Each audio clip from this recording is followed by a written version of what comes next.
The meeting room on Nexus Prime was huge. 12 different alien species sat around a circle table made of black metal.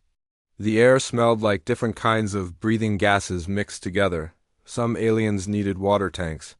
Others needed heat, lamps. The room was designed to keep everyone alive, but nobody was really comfortable. Commander Lee Hyan sat quietly in his chair. He was 45 years old with black hair and tired eyes. Next to him sat Dr. Park Nari, a woman with short hair and smart glasses. She was looking at her datapad and taking notes. The other aliens barely looked at the two humans. After 50 years in the coalition, humans were still seen as the new kids. General Kato Bin stood up. He was 8 feet tall with green scales and yellow eyes. His voice was deep and scary. "We have a big problem," he said. "The Draktor Empire is moving fast. They want to take 3 worlds that have something we need." A hologram appeared in the center of the table. It showed a red planet covered in fire and smoke. "This is Infernus," General Kato said. "The surface temperature is 800 degrees, hot enough to melt most metals. The air is full of poison gas from the volcanoes." The hologram changed. Now it showed a white planet covered in ice. "This is Glacialis. The temperature is minus 200 degrees. The air pressure would crush most of our ships. Even our best suits would break in minutes." The hologram changed again. This time it showed a green and yellow planet with swirling clouds. "This is Toxica. The air is pure methane and acid. 1 breath without a suit and you die in seconds. The rain is liquid poison."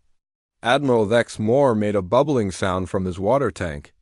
He was blue and looked like a big fish with arms. "Why do we care about these death worlds?" he asked. General Kato's scales turned darker. "Because each world has huge amounts of quantum crystal. We need those crystals for our communication systems. Without them, we cannot talk to our fleets across the galaxy." A bird-like alien with silver feathers spoke up. "The Draktor are already building ships to go there. But they cannot land on those worlds either. Nobody can." "Exactly," said General Kato. "But if they get there first, they control the space around the planets. They can mine the crystals with robots and drones. We will lose the most important resource in the galaxy." The room became quiet. Everyone knew what this meant. The Draktor Empire was already stronger than the coalition. If they got the quantum crystals, the war would be over. A purple alien with 6 arms spoke in a worried voice. "Our best environmental suits last maybe 1 hour on Infernus.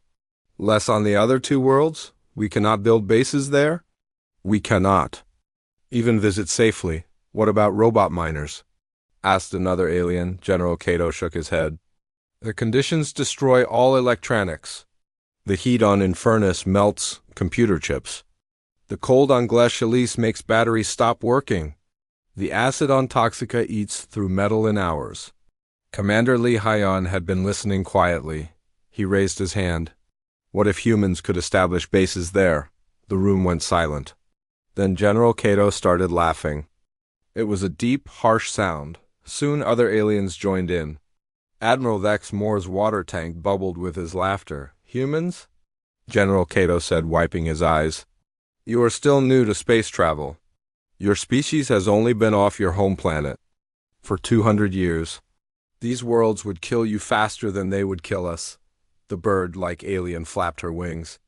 "No offense, but humans are not very strong. You cannot breathe different gases like we can.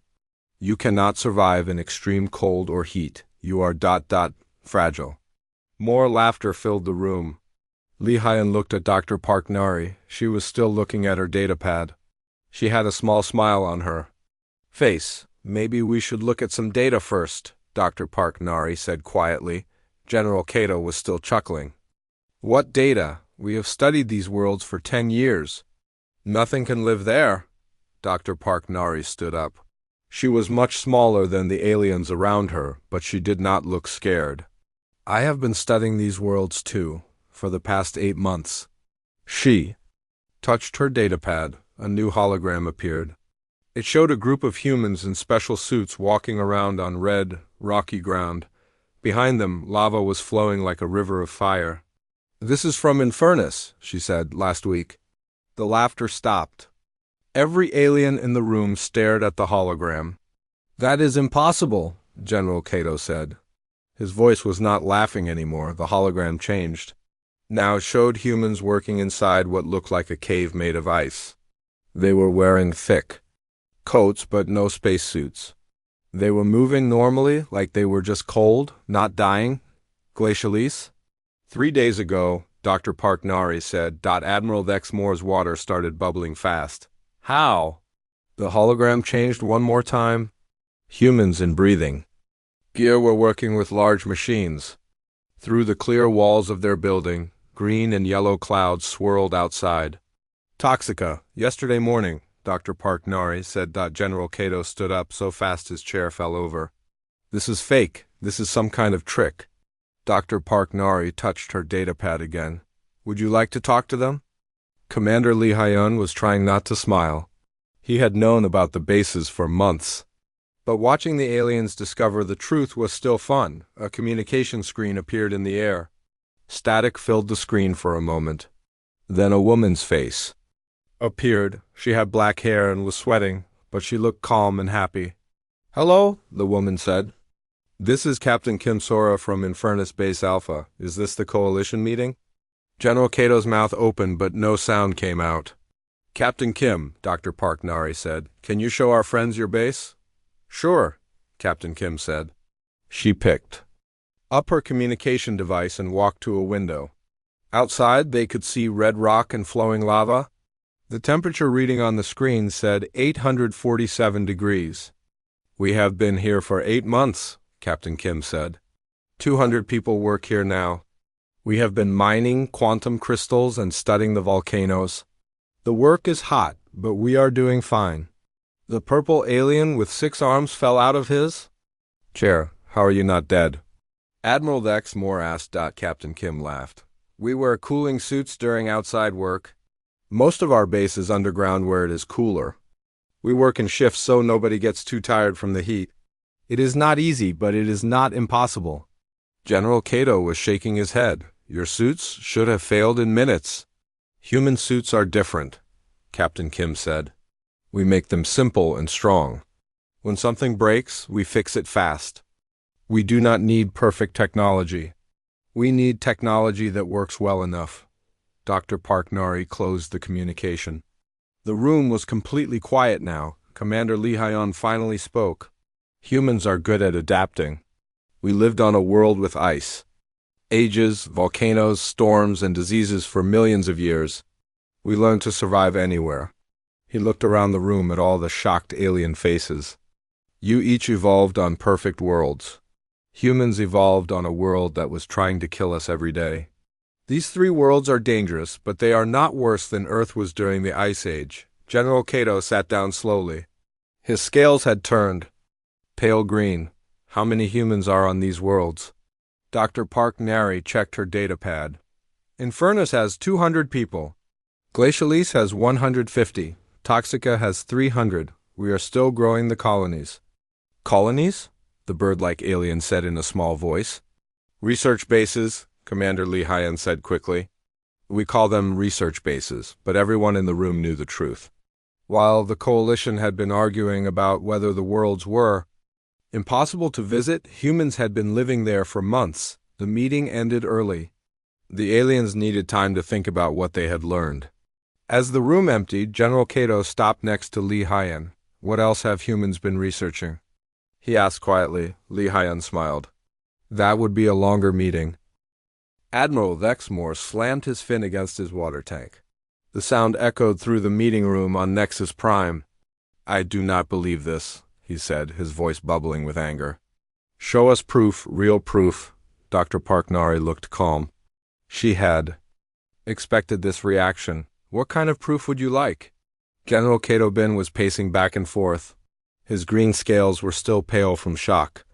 We want to see these bases. We want to talk to the people. We want to know exactly what humans are doing on worlds where nothing should be able to live. Commander Lee Hyun nodded. That can be arranged. Dr. Park, can you connect us to all 3 bases? Of course, she said. She touched her datapad several times. 3 communication screens appeared in the air above the table. Static filled each screen as the connections were made. The first screen cleared. A man's face appeared. He was wearing a thick coat with frost on the shoulders. Behind him, everything was white ice and snow. His breath came out in white clouds when he spoke. "Hello," the man said. "I am Lieutenant Chaudet from Glacialis Research Station. Are you the coalition meeting we heard about?" The bird-like alien made a chirping sound of surprise. "How are you breathing?"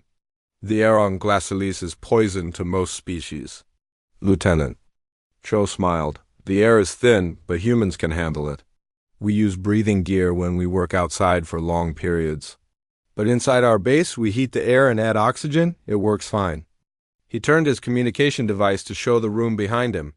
Several humans were working at computers and scientific equipment. They were all wearing warm clothes, but they moved normally. They looked comfortable. "We have been here for 6 months, Lieutenant Cho continued. "We are studying the ice formations and mining quantum crystals. The crystals grow naturally in the ice caves. We just have to dig them out carefully." The second screen cleared. A woman appeared wearing a breathing mask over her nose and mouth. Through the clear walls behind her, yellow and green clouds swirled in the air outside. "This is Engineer Yunte from Toxica Mining Complex," she said. Her voice was clear through the mask.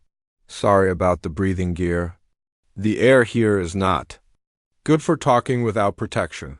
The purple alien with 6 arms was shaking. "The atmosphere on Toxica is pure poison." "How are you alive?" Engineer Yoon laughed.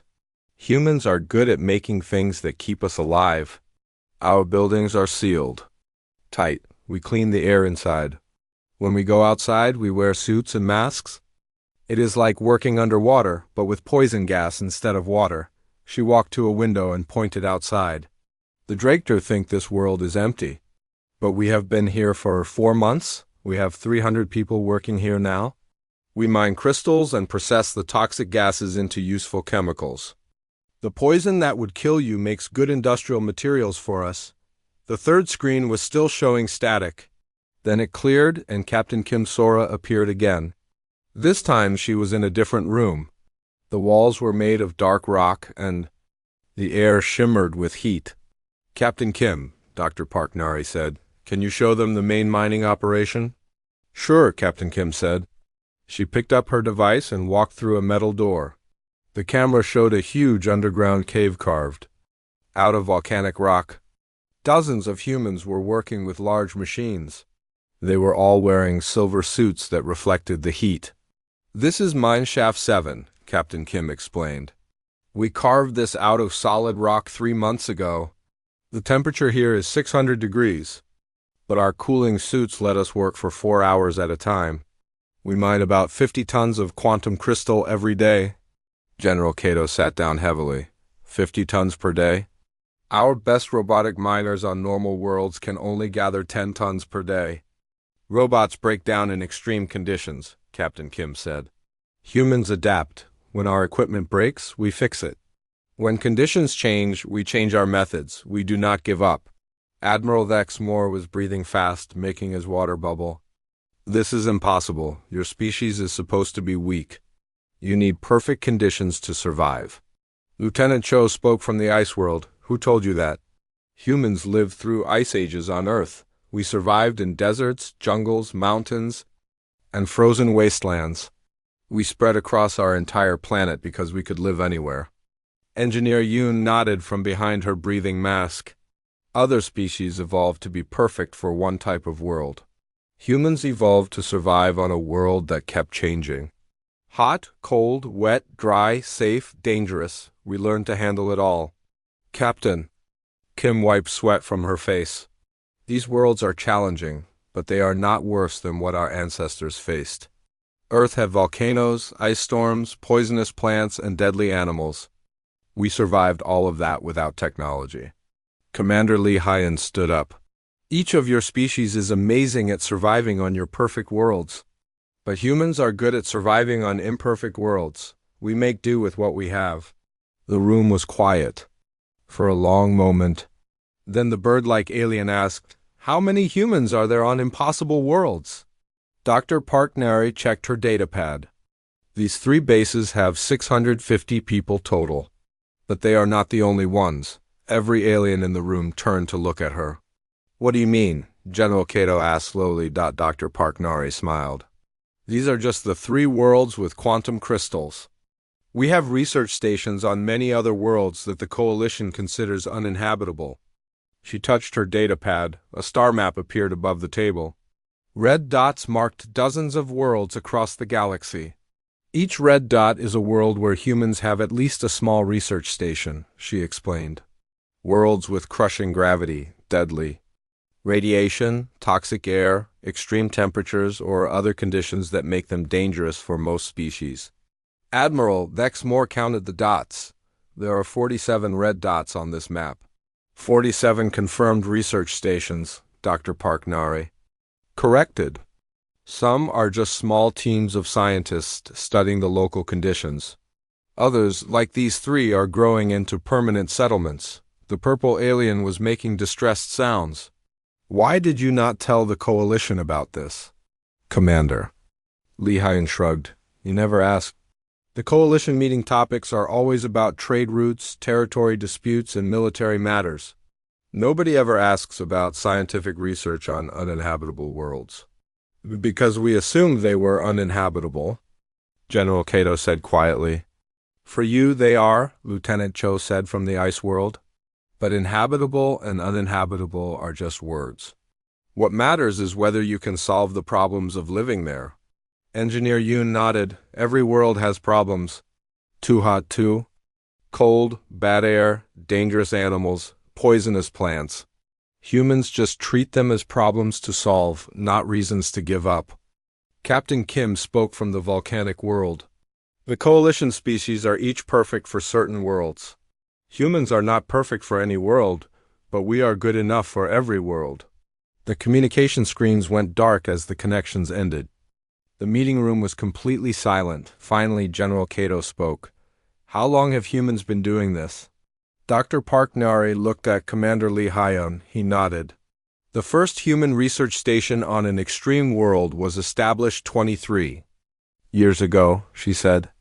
"A small team studying radiation effects on a world orbiting a pulsar star. They stayed for 6 months and came back with valuable data. Since then, we have been slowly expanding our research," Commander Li Haiyan added. "We never intended to hide it. We just did not think other species would be interested in worlds they could not visit." Admiral Vexmore made a low bubbling sound. "The Draktor Empire thinks these 3 worlds are undefended. They are planning to attack next month." Commander Li Haiyan smiled. "Then they are going to be very surprised." General Kato looked at the star map still floating above the table. 47 red dots marked worlds where humans lived and worked. Worlds that everyone else thought were empty and worthless. "What else do we not know about humans?" he asked. Dr. Park-Nari touched her datapad, and the star map disappeared. "That would be a much longer meeting," she said, but everyone in the room was thinking the same thing. If humans could live on 47 impossible worlds, what did that mean for the balance of power in the galaxy? The answer to that question would change everything. 3 days after the shocking meeting, a new human ship arrived at Nexus Prime. It was small and simple compared to the huge alien warships, but it docked perfectly at the station. The aliens were nervous. They had spent 3 days arguing about what the human revelations meant. Director Nam-Soo walked into the meeting room with a confident smile. She was a tall woman with gray hair and sharp eyes. Behind her came Dr. Lim Hana, a medical officer with kind eyes, and Sergeant Bang Wu, a muscular man with scars on his hands. "Thank you for inviting us," Director Nam-Soo said as she sat down. "I understand you have questions about human activities in extreme environments." General Kato Bin was trying to stay calm, but his scales kept changing color. "We need to understand how humans can survive on worlds that kill everything else. This changes everything about galactic strategy." Director Nam-Soo nodded. "I brought some experts to explain. Dr. Lim Hana runs our medical programs for extreme worlds. Sergeant Bang Wu trains our people for hostile environments? She touched a device and a hologram appeared showing human anatomy. The secret is not that humans are stronger than other species. The secret is that we are more flexible. Dr. Lim Hana stood up. Most species evolved on stable worlds with perfect conditions. Your bodies are designed for those specific environments. Humans evolved on a world that was constantly changing and dangerous. The hologram changed to show human lungs. Human lungs can process many different gas mixtures. We can survive with less oxygen than most species. We can also handle some toxic gases for short periods. Admiral Vexmore bubbled in his tank. But the poison on Toxica would kill you instantly. In large amounts, yes, Dr. Lim Hana agreed. But humans can handle small amounts of many toxins. Our livers are very good at cleaning poison from our blood. We use masks and filters to reduce the toxins to levels we can survive. The hologram changed to show human skin and muscles. Human skin protects us from radiation, heat, and cold better than most species realize. We also sweat to cool down and shiver to warm up. Our bodies automatically adjust to temperature changes. Sergeant Bang Wu stepped forward. The real secret is training. We do not just throw humans onto dangerous worlds and hope they survive. We prepare them. A new hologram showed humans training in various environments. Some were in chambers filled with hot steam. Others were in freezing cold rooms. Some wore heavy weights to simulate high gravity. Every human who works on an extreme world trains for at least 6 months, Sergeant Bang Wu explained. We gradually expose them to heat, cold, low oxygen, high pressure, and other dangerous conditions. Their bodies learn to adapt. The bird-like alien flapped her wings nervously. But surely there are limits. What about worlds with crushing gravity or deadly radiation? Sergeant Bang Wu smiled. We have people working on worlds with 3 times Earth gravity. They train with heavy weights until their muscles and bones get stronger. For radiation, we use special suits and work in short shifts. Director Namsu stood up. But physical adaptation is only part of the answer. The real difference is mental. She touched her device again. The hologram showed human brain scans. Humans are very good at solving problems under stress. Other species might panic when their perfect environment changes. Humans expect problems and work to fix them. A new hologram appeared showing a human colony on a red, rocky world. This is New Darwin, one of our older settlements.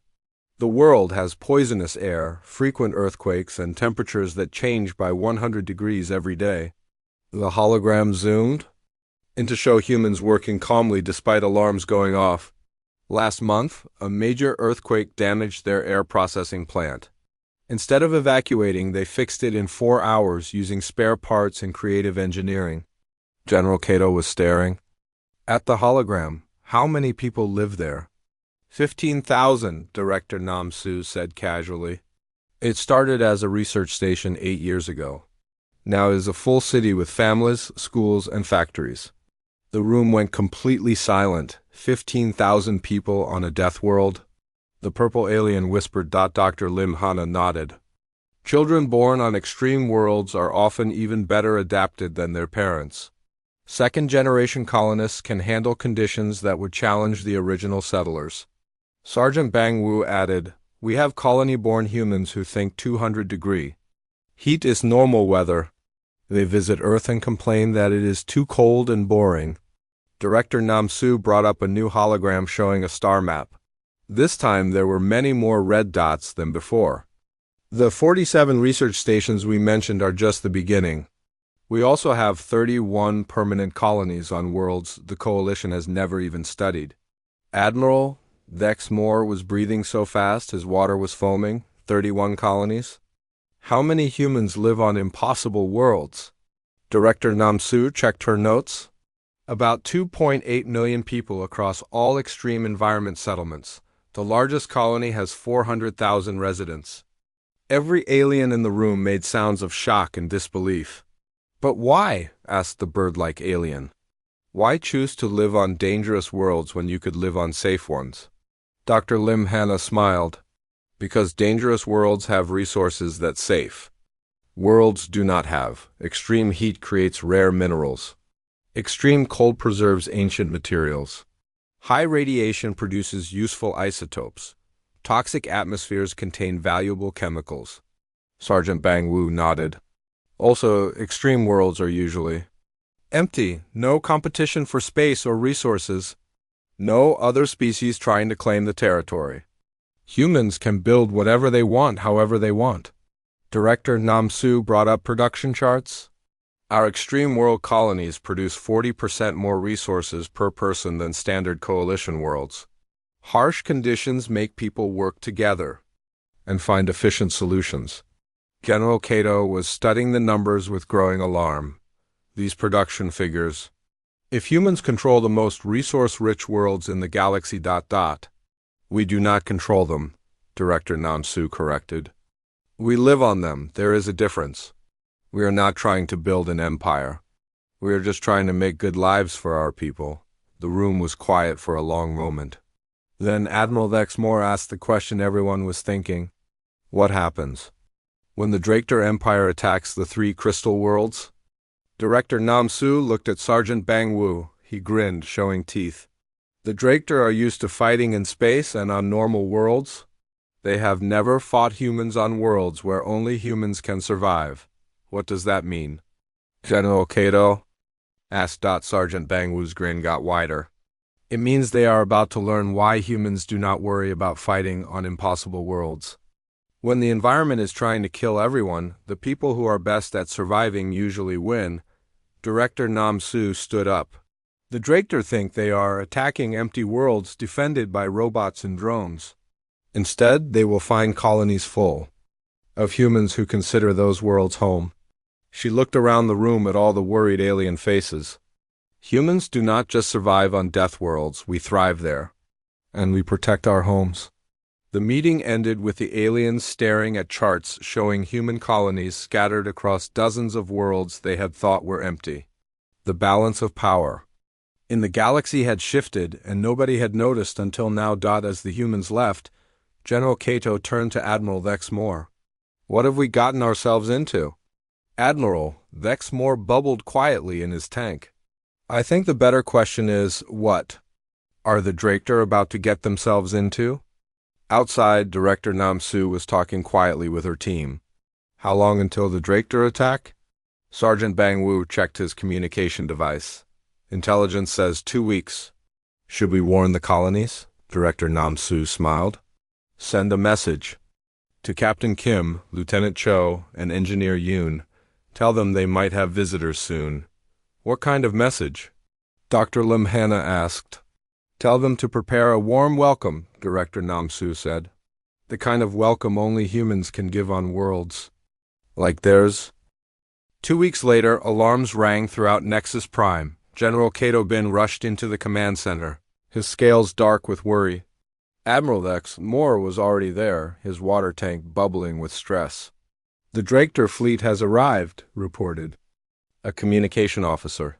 12 ships at each target world. They are beginning their attacks now. General Cato activated the main viewing screen. It showed 3 different space battles happening at the same time. Get me contact with the human colonies. We need to coordinate evacuations immediately. The screen flickered and Captain Kim Sora appeared. She was wearing her heat-resistant suit and looked completely calm. Behind her, alarms were ringing, but the humans seemed organized, not panicked. Captain Kim, General Cato said urgently. Draktor ships are entering your system? You need to evacuate your people now. Captain Kim tilted her head. Evacuate? Sir, we have been tracking their ships for the past hour. 12 vessels, heavy cruiser class. They are having trouble with the volcanic interference. Having trouble? Admiral Vexmore asked. Yes, sir. The magnetic fields from our volcanoes are scrambling their navigation systems. 3 of their ships have already flown too close to lava geysers. Their hull plating is melting. On the screen behind Captain Kim, other humans were working calmly. At control stations, they were watching displays that showed the Draktor ships struggling to maintain formation in the volcanic field. Sir, Captain Kim continued, We have been living here for 8 months. We know every lava flow, every gas cloud, every magnetic storm on this world. The Drakter are flying blind. A new alarm sounded. Sir, 4 Drakter ships are trying to land near our main base. Should we should we surrender? Captain Kim laughed. Surrender? They cannot even get close to our base. Watch this. She touched a control panel. On the viewing screen, General Cato and Admiral Lexmore watched something impossible.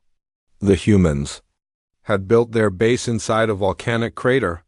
The only way to reach it was through a narrow canyon between 2 active lava flows. The Drakter ships tried to follow the canyon, but the heat from the lava damaged their engines. The toxic volcanic gases clogged their air intakes. One by one, the enemy ships were forced to retreat or crash. The environment is fighting for us, Captain Kim explained.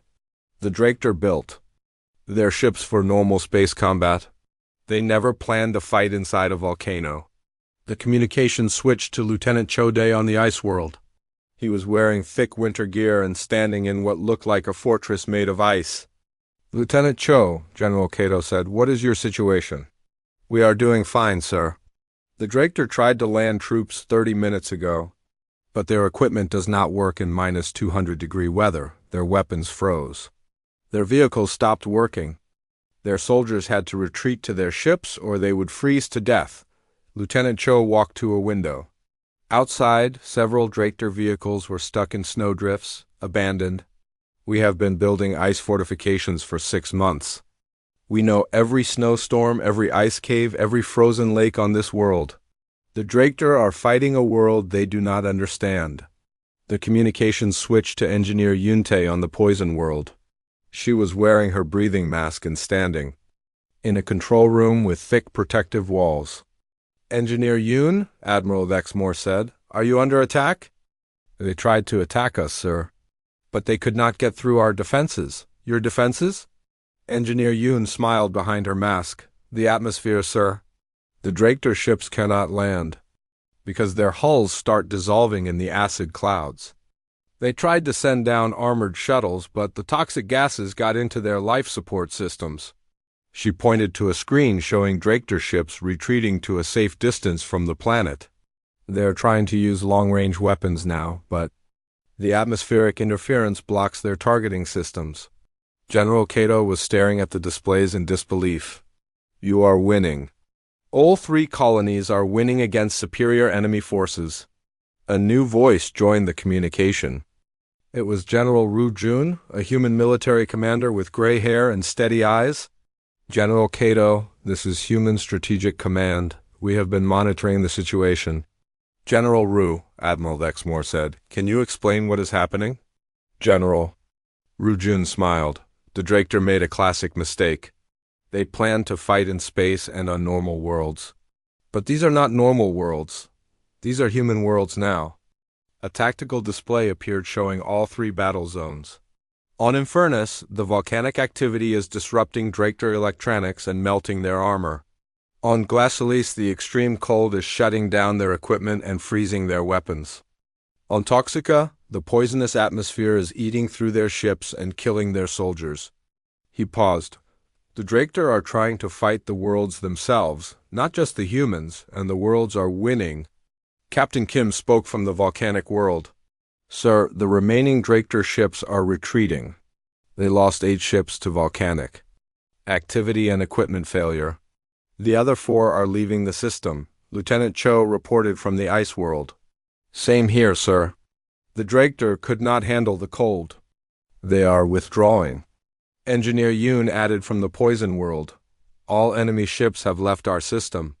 They could not get close enough to attack without being destroyed by the atmosphere. The command center on Nexus Prime was completely quiet. The most feared enemy in the galaxy had just been defeated by 3 small human colonies and the hostile environments they called home. General, Cato sat down slowly. The Drakter Empire has never lost a battle this badly. They have never retreated from worlds they wanted to conquer. Ambassador Shin Yoon, a dignified human woman, entered the command center. General Cato, I have a message from the Drakter.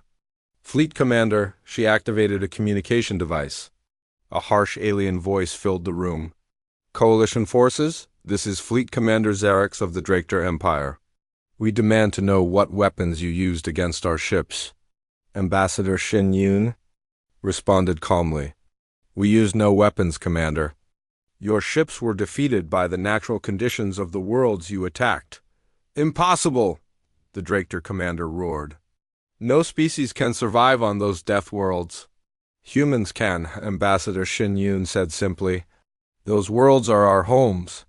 Now we will defend them. There was a long pause. Then the Drakter commander spoke again, his voice much quieter. How many death worlds do humans control? Ambassador Shin Yun looked at General Rujun. He nodded. 78 worlds that your species would consider uninhabitable, she said. Each one defended by humans who consider it home. The communication went silent. Then it cut off completely. General Kato looked at the tactical displays showing the retreating Drakter fleets. They are not just retreating from these 3 worlds. They are retreating from this entire sector of space. Admiral Vex Moore was bubbling quietly in his tank. They are afraid. The Drakter Empire is afraid of fighting humans on worlds where humans have the advantage. Captain Ju Hyuk, commander of a human fleet, appeared on the communication screen. General Kato, this is the human mobile fleet. We are ready to pursue the retreating Drakter forces if you give the order. General Kato looked confused. Mobile fleet? How can you have a mobile fleet when your people live on worlds no one else can visit? Captain Ju Hyuk smiled. Sir, we can resupply and repair our ships at bases no other species can reach. We can hide in systems the enemy thinks are empty. We can strike from worlds they cannot attack. The truth hit General Kato like a physical blow. You have turned every death world into a military base. Not military bases, General Rujin corrected. Homes, but humans will always defend their homes. Ambassador Shin Yun stepped forward. General Kato, we have a proposal. The coalition has been fighting the Drakter for decades with limited success. Perhaps it is time to try a different approach. What kind of approach? Let humans do what we do best, she said. We will defend the worlds others cannot attack. We will strike from bases others cannot reach. We will fight the war in places where the Drakter cannot follow. General Kato looked at Admiral Vex Moore. The fish-like alien was quiet for a long moment, then he spoke. The balance of power in this war just changed completely, Admiral Vex Moore said. And we never saw it coming. On the viewing screens, the last Drakter ships disappeared into hyperspace, fleeing from worlds they had thought were empty and defenseless, but the humans who lived there were already planning their next move. 6 months after the Drakter retreat, the Coalition Council met in emergency session. The Great Hall was filled with representatives from all 12 species, but everyone was looking at the humans. The galaxy had changed, and everyone knew it. President Hung Min stood at the center of the hall. She was a small woman with silver hair, but when she spoke, her voice carried to every corner of the room. Behind her stood Fleet Admiral Kang Ji, a tall man with quiet eyes and steady hands. Honored representatives, President Hong Min began, we gather today to discuss the new reality of our galaxy. The Drakter Empire has officially requested peace negotiations. A wave of surprise sounds filled the hall. The Drakter had never asked for peace. They had only ever demanded surrender. General Kato Ben stood up. In the past 6 months, his scales had stayed pale green with worry. What are their terms? Dr. Baewon, the director of planetary sciences, stepped forward. She was a young woman with bright eyes and a confident smile. Perhaps we should first discuss why they want peace. She activated a holographic display showing the galaxy. Red dots marked human settlements across hundreds of worlds. Our latest survey shows humans have established permanent presence on 312 worlds that other species consider uninhabitable. The hall erupted in shocked voices. Even after months of revelations, the scope of human expansion was still surprising. 312 worlds? Admiral Vex Moore bubbled from his water tank. That is more than the Coalition controls. In total, Dr. Baewon nodded. But these are worlds the Coalition never wanted. Worlds with crushing gravity, deadly radiation, toxic atmospheres, extreme temperatures, or other dangerous conditions. The holographic display zoomed in on different sectors of space. What the Drachter discovered is that human settlements effectively surround every major inhabited system in the galaxy. We are not conquering territory. We are living in the spaces between everyone else's territory. Fleet Admiral Kangji stepped forward. This has created a strategic situation the Drachter cannot handle. Their supply lines run through systems with human-inhabited worlds nearby. Their fleets cannot attack coalition worlds without passing through sectors where humans can strike from bases they cannot reach. A reptilian alien with blue scales asked, "What do you mean they cannot reach your bases?" President Hongmin smiled. "Ambassador Vel, would your species be able to attack a human base built inside an active volcano? Or on a world where the atmosphere is pure acid?" Ambassador Vel's scales turned darker. "No, we would die before we could land troops. That is the problem the Drachter face," Fleet Admiral Kangji explained. "Every time they plan an attack, they find human settlements on worlds they cannot approach. We can strike at them, but they cannot strike back." Dr. Beiwan brought up new displays showing fleet movements. In the past 6 months, human ships have launched 17 successful raids on Drachter supply convoys. Each time, the human ships retreated to bases on worlds the Drachter could not follow them to. The bird-like alien flapped her wings nervously. "You are saying humans control the strategic position in the entire galaxy?" "Not control," President Hongmin corrected. "We just live in places others cannot live. But yes, this gives us certain advantages." She paused and looked around the hall. "The Drachter Empire has realized they cannot win a war against an enemy they can never completely defeat. They can destroy our ships, but they cannot destroy our bases. They can occupy normal worlds, but they cannot occupy the worlds where humans live." General Cato asked the question everyone was thinking. "What do the Drachter want?" Fleet Admiral Kangji answered. "They want assurance that humans will not expand into their territory. They are offering to withdraw from all coalition space in exchange for a promise that human settlements will not be established in Drachter systems." "And what do humans want?" Admiral Vexmore asked. President Hongmin smiled. "We want to continue doing what we have always done. We want to live on worlds that suit us and help our neighbors when they need it." An alien with multiple eyes spoke up, "But surely there are limits to where humans can live. What worlds do humans consider uninhabitable?" Dr. Beiwan checked her datapad. "We are still researching that question. Our xenobiology teams are studying the possibility of settlements near black holes and inside gas giant atmospheres. The engineering challenges are significant, but not necessarily impossible." The hall went completely silent. President Hongmin continued. "However, we have no interest in expanding just for the sake of expansion. We establish settlements where we can build good lives for our people and where we can access resources that benefit everyone." She gestured to the holographic display. "Every human settlement trades with coalition worlds. The rare materials we mine on extreme worlds are shared with our allies. The scientific discoveries we make benefit all species." A small alien with insect-like features asked, "What about military matters? Will humans defend coalition worlds?" Fleet Admiral Kangji nodded. "Human fleets already patrol sectors where other coalition species cannot safely operate.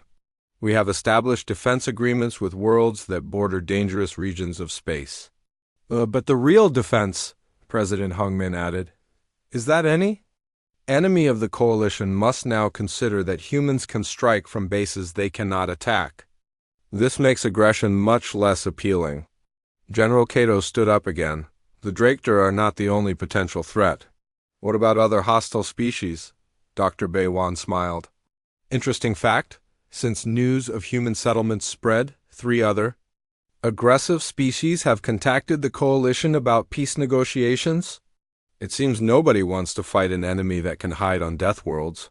The meeting continued for hours, but the outcome was clear. The galaxy had fundamentally changed. Humans had not conquered anyone or claimed any territory that other species wanted.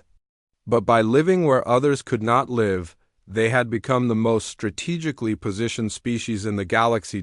As the session ended, President Hong Min made one final announcement. I want to be clear about human intentions. We are not trying to build an empire. We are trying to build homes. Good homes for our families and places where we can be useful to our neighbors. She looked around the hall at all the alien faces.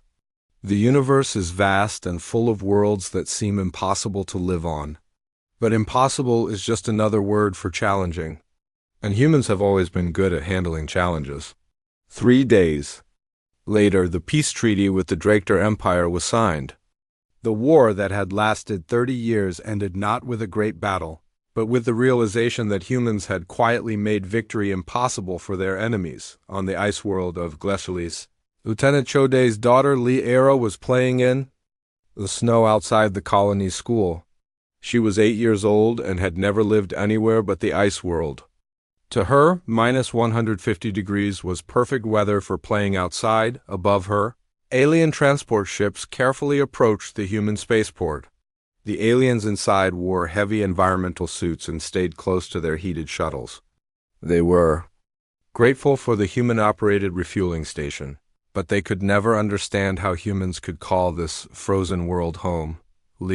Era waved at the alien ships and went back to building snow sculptures with her friends. All of them were human children born on worlds their parents' generation had thought were impossible to live on. The galaxy had learned an important lesson. Humans did not conquer worlds. They just made every world home. And in a universe full of impossible places that made humans the most powerful species of all. Not because they were stronger or smarter, but because they could live anywhere and thrive everywhere. The age of human expansion had begun. Not through conquest, but through the simple human ability to call impossible places home. And the galaxy would never be the same.